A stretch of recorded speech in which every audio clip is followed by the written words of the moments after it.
talk to you about what does strong mean to you. Maybe strong to you would be sitting cross-legged like this. To me, that comes naturally. It always has. Maybe strong is just getting out of bed in the morning. I will admit it was a little hard for me this morning. Had a rough night with one of my dogs. She's been having some issues and there were a lot of wake-ups.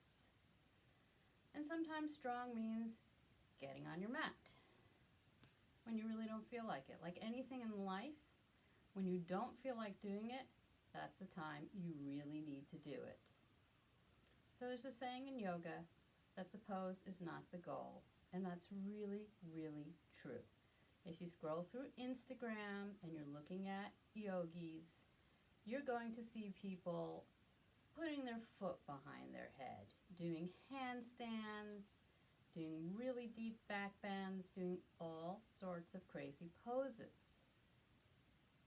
Now, there may be a purpose for those poses, but not every body is going to be able to do them. And I will clue you in.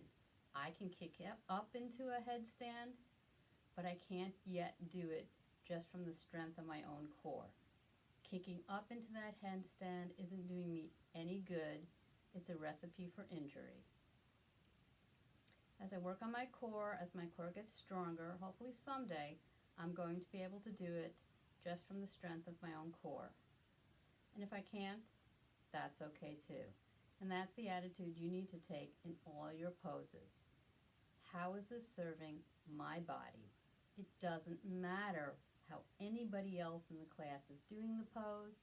It doesn't matter how deep anybody else in the class is getting into the pose. And in fact, I want to pause there just a minute, take a little side tangent.